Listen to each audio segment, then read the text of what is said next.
Good evening, sir. And this is such a pleasure to be talking amongst my mentors, General Parihar, who has taught me as an undergraduate, Colonel Vijay, from whom I took over Tejpur, and he has been the real mentor for me for my surgical skills that I have today.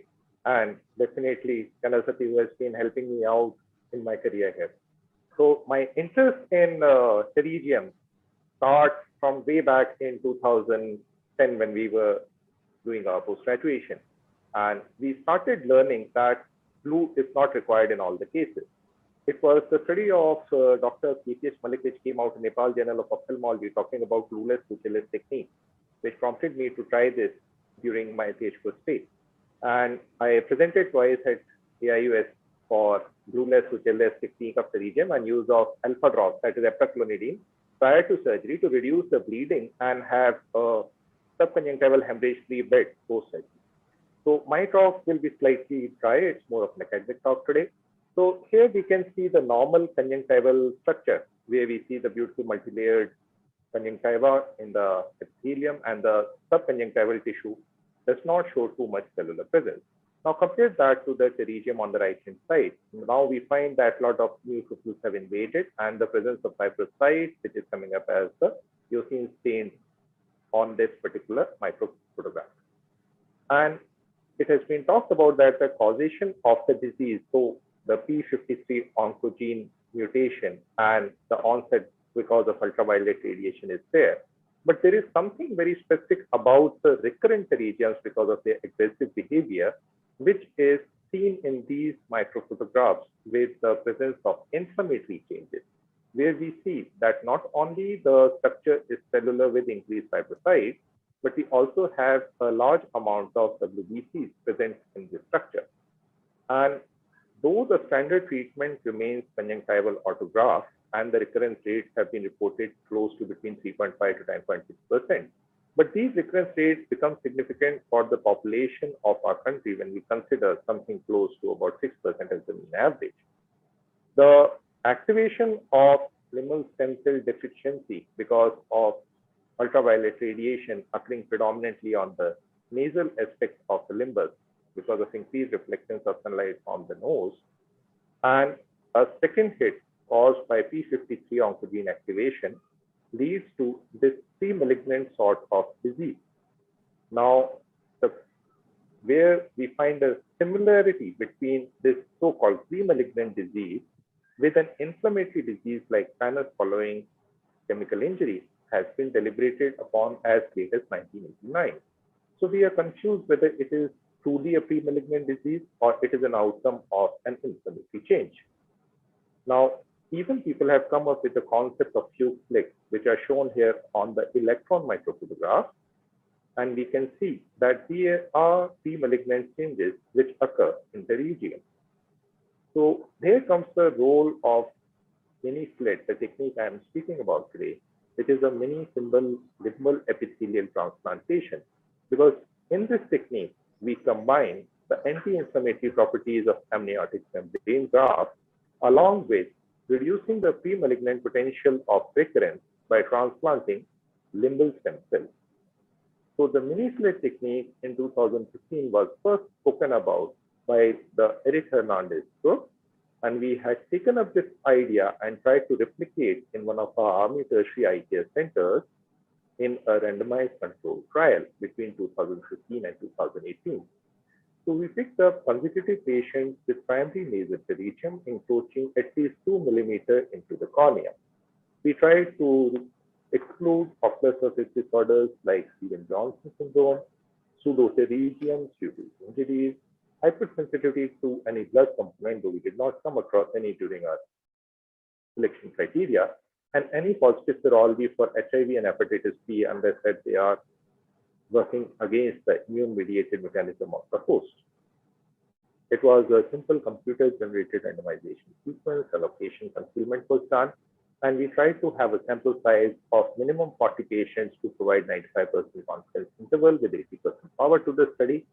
And this is the surgery that was being performed, that we were mobilizing the pterygium, dissecting it out, clearing out the bed of all the residual pterygium, moving an amniotic membrane into place, sticking it up with glue, And the most important part coming now, where we will now take a limbal stem cell as close to the limbus as possible, taking out a little bit of the clear corneal tissue along, splitting it into pieces, putting glue and putting these pieces over the limbal aspect of our amniotic membrane. And we were following up these patients up to 6 months after the surgery.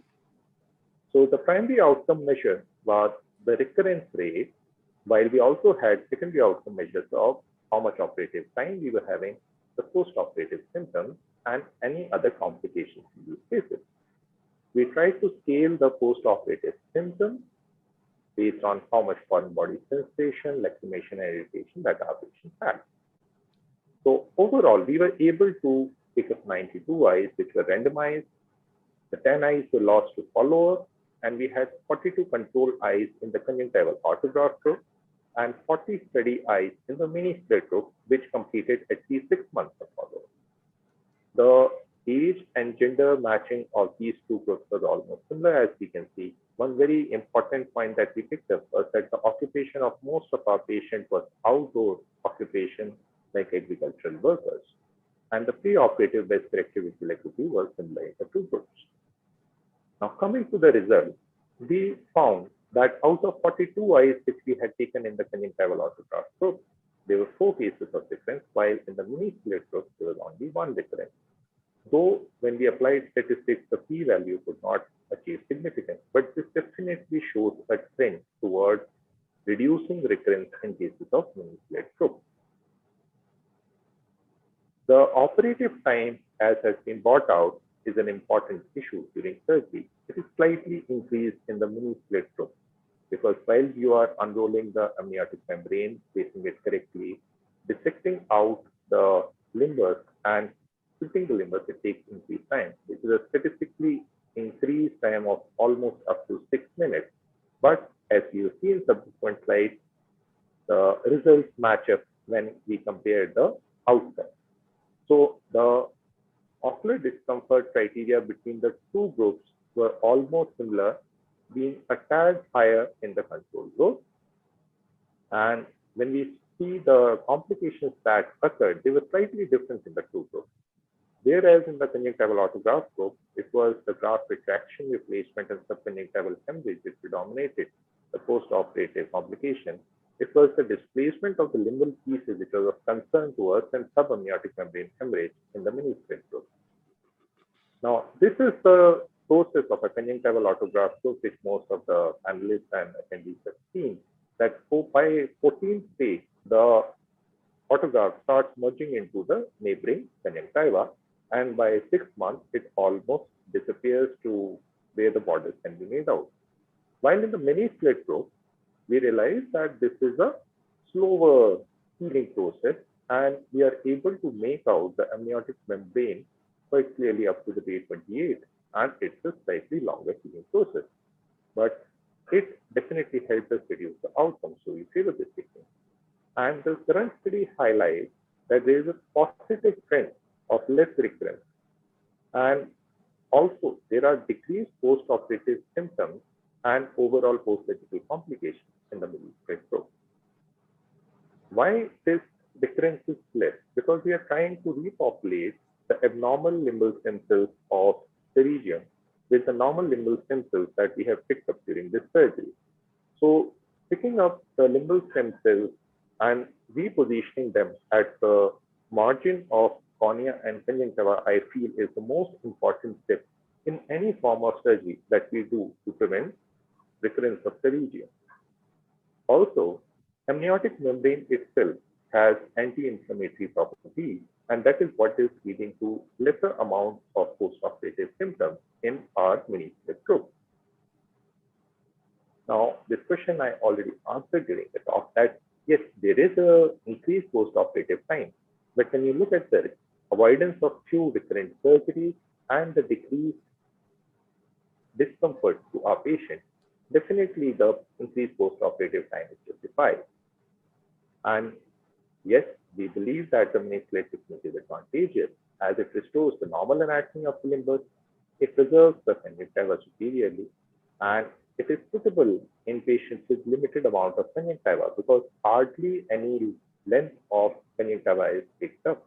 And even in my cases of post-PR surgery where the entire 360-degree conjunctiva has been mobilized and you have a recurrence, this technique can be safely used. And the study is unique that it is the first of its kind comparing mini-slit techniques with the conjunctival autograft. And secondly, this study has given us a hope that we will be able to perform region surgeries in future with minimum recurrence or no recurrence at all. And considering the impact of mini-slit technique in less recurrence, and it further validates the point that ultraviolet light induced limbal stem cell dysfunction is the one which is causative in the occurrence or recurrence of the region. So to conclude, I will say that we recommend mini-slit technique as a suitable alternative considering the effectiveness in reducing the recurrences in less post-operative discomfort and other complications. And definitely we recommend a larger trial, a multi-centric randomized controlled trial, to find out whether this technique is effective in hands of other surgeons and our results can be reproduced. Thank you so much.